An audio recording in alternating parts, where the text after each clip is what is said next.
Hello, my name is Aisha, and this is my story, a journey of survival, secrets, and the supernatural. Subscribe, like, and turn on notifications for more. Welcome to my world.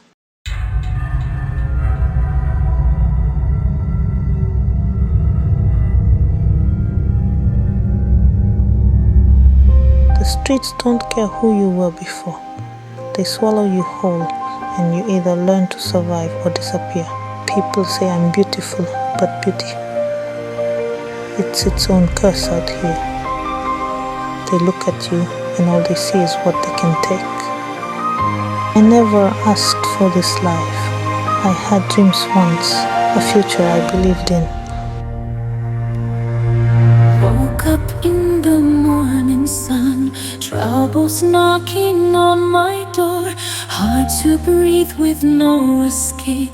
This life's a fight, nothing more. But dreams don't pay bills, and bills don't wait. Then there's this presence always there, watching, waiting, as if he owns me and I'll never escape.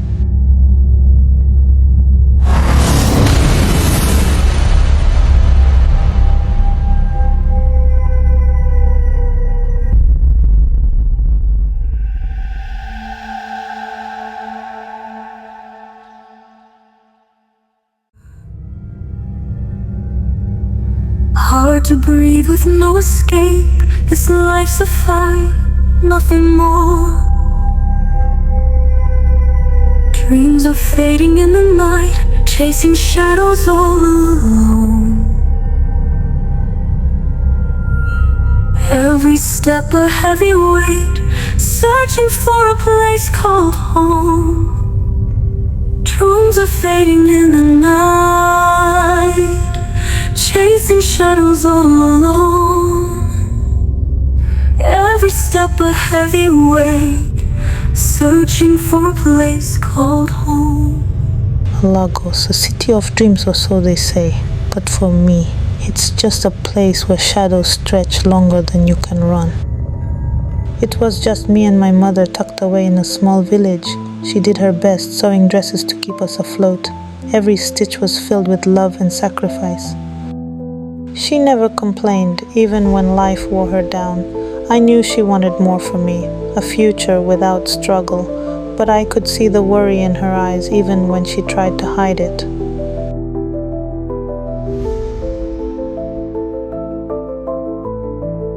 Before I was born, my mother knelt at the edge of a sacred river in a remote village. She was desperate, childless for years, and sought a miracle. The river was said to grant wishes, but only at a price. She prayed for a child, and the river answered. That child was me.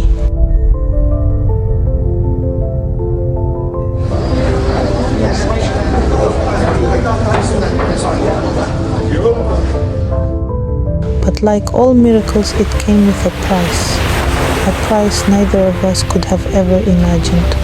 She got me, and I got something else. The first time it happened, I thought it was just a dream.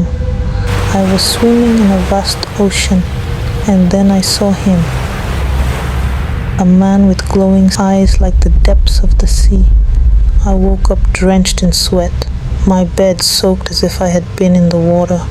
I was drawn to the river even as a child, but my mother always warned me to stay away. I didn't understand why. Now I do. Lagos was supposed to be a fresh start. I arrived with dreams and the hope that life could be different, but the city had other plans.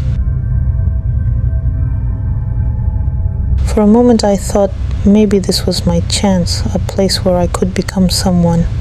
But I was wrong. Lagos doesn't give anything, it takes. The city was vast, crowded, indifferent. The longer I stayed, the smaller I felt, swallowed by a place that didn't care whether I sank or swam. Everywhere I looked, people were hustling just like me. Survival was the only language here, and I had to learn it fast. days turned into weeks and weeks into months. I walked these streets hoping for a chance, a job, a break, anything to hold on to. They looked at me like they owned me, their eyes hungry for something I didn't want to give. Every offer came with strings, and every helping hand asked for too much. I tried to blend in, to find my footing. But every job I found paid barely enough to survive. And the men, they all wanted something I wasn't willing to give.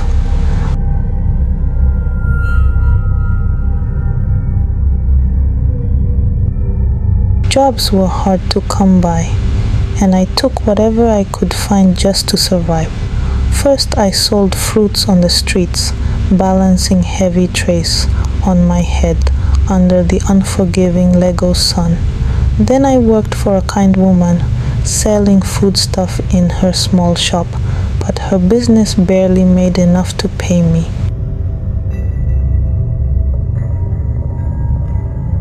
After that, I took a job in a restaurant, serving food to impatient customers for meager wages. I even served drinks in bars and worked briefly at a strip club.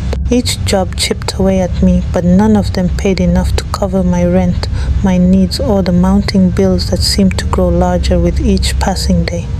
The pressure was relentless.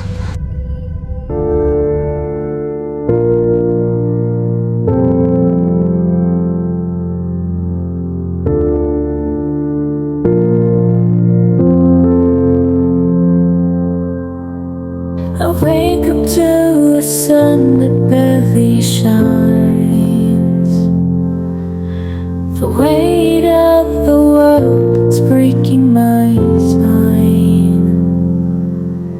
Searching for hope in the cracks of the street, but the echoes of dreams fade under my feet.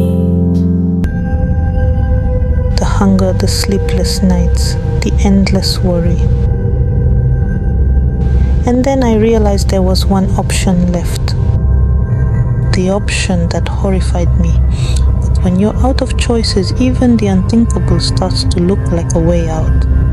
I spent my nights in cramped, broken rooms. Hunger was a constant companion. There were days when even one meal felt like a luxury. In the mirror, I saw someone I barely recognized. Beauty doesn't mean much when life is tearing you apart. The bills kept piling up, and the money, it was never enough. Lagos had a way of reminding me that survival wasn't cheap. I kept that brochure close, a reminder of the dreams I had once, but dreams don't feed you and they don't pay rent. The choice seemed impossible, yet it was the only one left. I could keep dreaming or survive. There was no middle ground. All I had left was a few crumpled bills, nowhere else to turn, and a decision that would change everything. Even as I tried to take control of my life, I felt that presence there, watching, like he was waiting for me to make the wrong choice. When I stepped onto that street, I knew what it meant. I was crossing a line I could never come back from. The street was cold, indifferent. I stood there waiting, hoping. The darkness felt heavy, like it was swallowing me whole. Every car that slowed down made my heart race. Each one could be my last, but I couldn't afford to care. I clung to my bag like it was my last lifeline, the only thing between me and the unknown. He looked at me with that same hungry gaze I'd seen 100 times, and I knew in his eyes I was just another face. But he was there too, could sense him lurking in the darkness, his jealousy, his anger, always waiting to pull me back. As we drove through the city, I felt numb. I wasn't Aisha anymore. I was just a body, a face, a means to an end. I'd learned to shut down, to be somewhere else. In my mind, I was anywhere but here.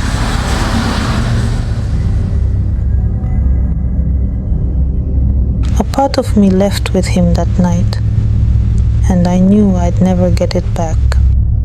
Money doesn't fill the void, but it kept me going. It was survival, pure and simple. They call me many things: Ashawo, street girl, hustler, but in the end, I'm just trying to make it through another night, hoping I'll live to see the morning.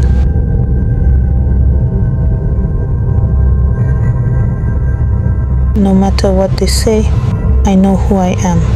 Every step I take reminds me of the girl I used to be and the woman I'm fighting to become.